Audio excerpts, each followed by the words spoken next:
We've had a lot of great presentations and great knowledge sharing from all those professionals, and now we'd like to just see a different perspective. So I'd like to introduce Amelia Lee. She'll be speaking to us about tech-infused gamification. Thank you.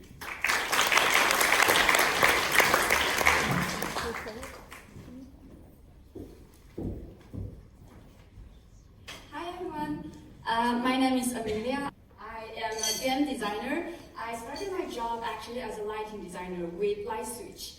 That's a company that's based in US but also has a Hong Kong department. I'm very thrilled to work with them, to work on the Beijing Universal projects, and that's actually how I get into this industry. But my passion for creating interactive experiences actually started here, right at Hong Kong Disneyland. I remember when I first time visited during middle school about 15 years ago, I was thrilled to do the Space Mountain ride. But my brother sitting next to me was crying because I was pinching on him. That's our first time doing the dark roller coaster.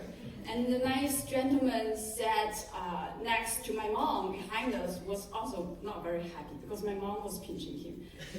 Like after the ride, he asked me, "Is that your mom?" I said, "Not really." And so I am very honored to be here again today to talk about tech-infused gamified experiences. I will cover why to gamify LBE, how to do it from a game designer perspective, and how technology enhances it, and some of my thoughts on the future. So, why to gamify LBE? Nearly 70 years ago, in 1955, kids of all ages couldn't wait to ride Disneyland Autopia. That is one of the first attractions to really use gamification in LBE, and it's still very popular. There are three key elements about gamification in this ride. First, it made the ride interactive. People weren't just passengers, they were drivers. And secondly, it gave the players real control over the experience. And then there is social aspects. With multiple cars on the same track at the same time, people can choose to race or they can choose to team up. That encourage the social play.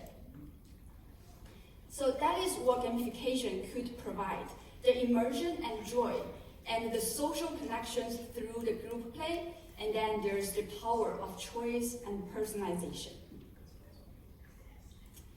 How to gamify LBE? I know gamification is a broad topic, and each case requires a unique approach.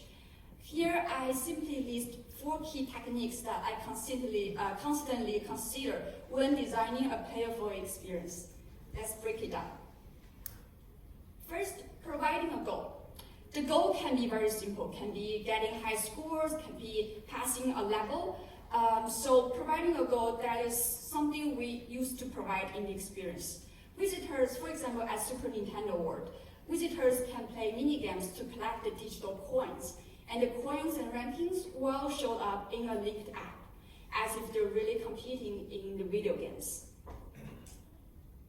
And making a playable toy. A toy provides an intuitive way to interact, allows the guests to explore and create without specific goals or rules.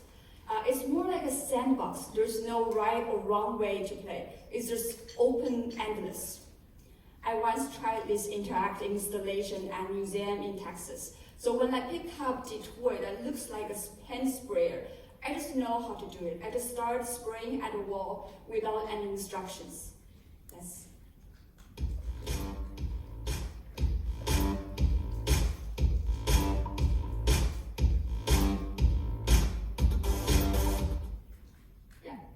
That's the toy. And let's move on to competition and cooperation. So game design in LBE often blends these two things to enhance the social interaction between the players. And at this case, the players will become the most engaging creators of the experience. And competition will bring the different outcomes from complex strategies and psychological depths, making each play unique. An exciting example would be the upcoming attraction at Universal. So in this ride, the guests compete by shooting water at the targets, and they can also aim at other boats. while on the other hand, the cooperation boosts teamwork, encourage the long-term engagement through the shared goals and collective success.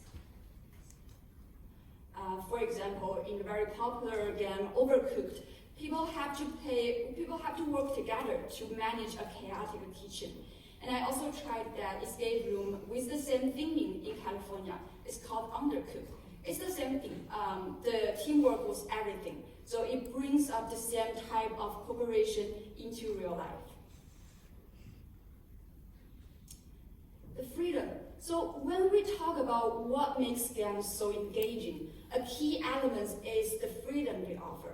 This freedom lets players to explore, lets players to make choices and discover new things. I think that's part of the thing that why keeps them coming back. I don't know, how many of you guys have been to the Mel Wolf at Vegas? Raise your hands. Oh, there's a lot, yeah. So I had an amazing time at Mel Wolf in Vegas. At first look, as you can see, it just looked like a normal mart. But once I looked closer, I discovered many secret doors. As you can see, like behind the backstock boxes, inside of the shelves, and inside the fridge, and they're just all portals. And behind these portals are immersive stories and art installation waiting to be discovered. It's more like an open space. People can choose their own path to go. So as it says, no two visitors will have the same experience. That's the beauty of freedom to explore. We have explored some of the techniques of gamification. Let's dive into how technology can take this into the next level. This is something I'm more familiar with. I actually come from the background of electrical engineering, so kind of tech people. So in this topic, I will briefly cover the use of AI and XR in LBE. First, AI. Here's an interesting example using AI detection. So players stand in front of the mirror. The AI allows them to see themselves wearing different Beijing opera masks. 快来体验京剧变身，在这里你可以挥动手臂，控制大屏幕前的脸谱变换，身临其境的感受京剧。Yeah, very simple. But it just inspired from this. I just remembered my first time on the dark ride, the Haunted Mansion. I was just thinking, it's really a surprising moment that at the very end of the ride, you see a ghost jump on board and start into riding with you. So I just think like, wouldn't it be more magical with the AI detection that you see yourself also in the mirror turning into a ghost? Sorry. Yeah. So AI is also a powerful tool in museums. In Cooper Hewitt's museums in New York, I just experienced that before I come here. Players can search or sketch. Like they can search by sketch or stretch. There's 3 S word. So AI will recognize the shapes by their drawings or by their posing and brings up the matching pieces from the collection.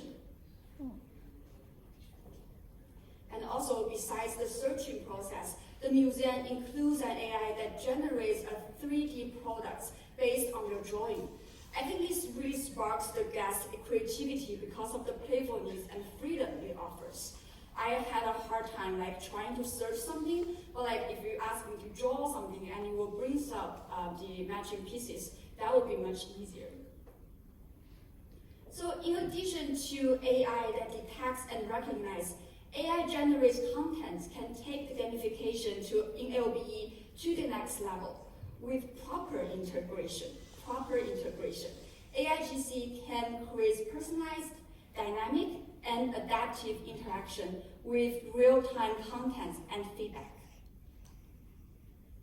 And I will be showing a creative adaptation of AIGC into a wine tasting game experience. So imagine an AI that can listen to your story, sense your mood, and then make a cocktail just for you.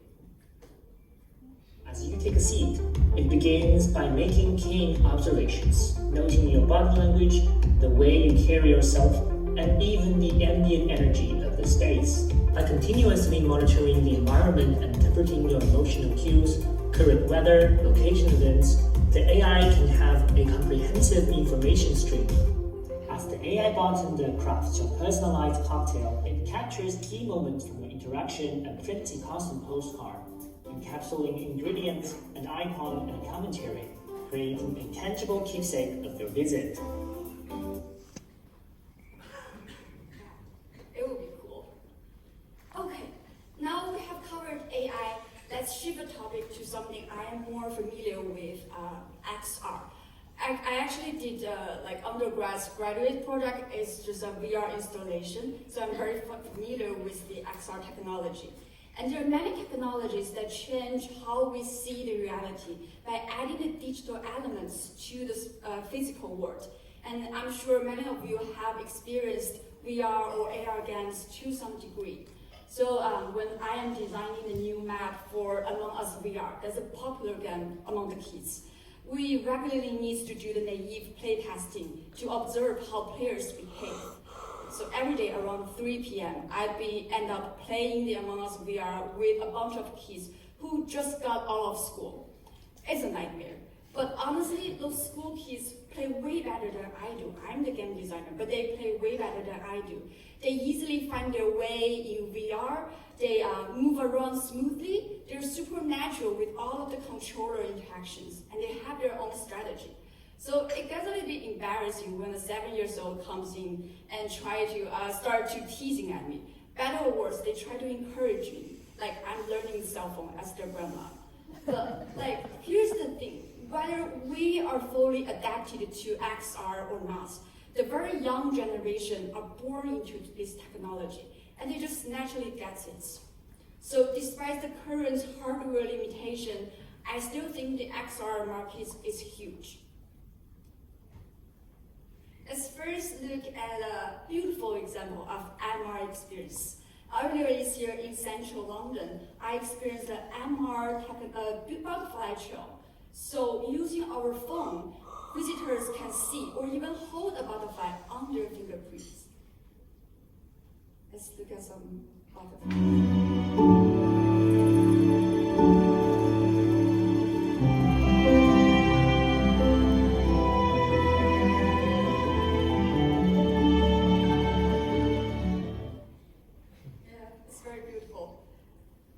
And just as MR mixed the reality with digital elements, the VR takes the immersion into another level by fully transports all of the guests into virtual reality. So this spring, the Europa Park offers a VR roller coaster based on this classic musical. So you can be ride without or with the headset. Without the VR headset, you will be ride in complete darkness. But with the VR headset on, you will become part of the story in VR. You will feel the excitement as the ride goes ups and down, which all aligns with the storytelling. So hearing, seeing, and physically experiencing at the same time. And let's look at another example of MR, which varies well. This studio is from Japan, and I really like it. So the guest wearing MR glasses that can see blends the real views with CG animation. So as you ride, you can see extra information about certain area, like right on top of the real scenery. So it makes the experience more interactive and more informative. And inspired by this, I just start to think about what games particularly would be great to play with only varies well with the MR glasses. One idea I came up with is time traveler. So as you look out over the city, you can see how certain buildings or landmarks evolved over times. And you will see all of the information in the CG animation, and you can interact with the virtual characters from the past. You can chat with them and get more information to solve the puzzles that are very related to the sites, adding a layer of gamification to the ride. Next, some of my personal thoughts and expectation on the future LBE. So today we discussed many useful ways of gamification to enrich LBE experiences. But I think in the other direction, LBE is also impacting the game industry in a good way, providing digital games worlds with physically interaction and immersion. Just as the LBE manager at Ubisoft says, video games and theme parks have a lot in common than we imagined. And Ubisoft and Storyland Studios are designing a large-scale Ubisoft theme park. According to the press release, this will be one of the first venues to offer immersive entertainment experiences in fully interactive worlds, all based on Ubisoft popular games. And technology with this LBE. The same mutual relationship also applies to technology field. I know LBE, I know we talk about how to use technology in LBE, but actually LBE could be a perfect media to showcase some of the emerging technologies, making the technology part of the experience itself. So I brought back this example to show how technology and LBE are actually connected. At that time, Autopia wasn't just a ride. It shows off the future highways designs, like the elevated road, the curved ramps, and the multi-line travels. And also, Disney just announced that the reimagined test track will be reopened in 2025. This ride will celebrate innovation and takes the guests to explore from the past to the future of transportation technology. And I think museums and theme parks would be a great place to showcase the new technology, which seems to us right now as magic, but will likely shape our future and inspiring all generations. Okay, one more thing. To me, everything we discussed today, using technology to gamify LBE, is all about creating great memories for the guest. I think, after all, at this place, at this moment, and sharing with the ones around you, that is what makes the experience very special. And I think that's the essence of LBE, from the past to the present and into the future. So today I prepared a little demo.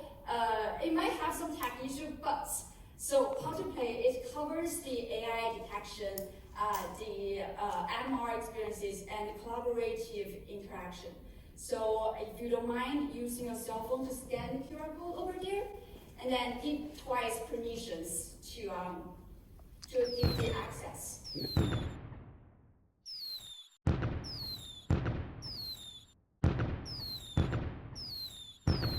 Any questions we can find Amelia after or during lunch, which we're about to head to. When I was talking about insights from Next Gen, I didn't expect to find one within 15 minutes of saying that. But when she said drivers, not passengers, it really stuck with me. It could almost be a theme of a TEA SATE, and certainly the way we're going with interactivity and immersion, except for auto tires. I think that's a really apt tagline, drivers, not passengers.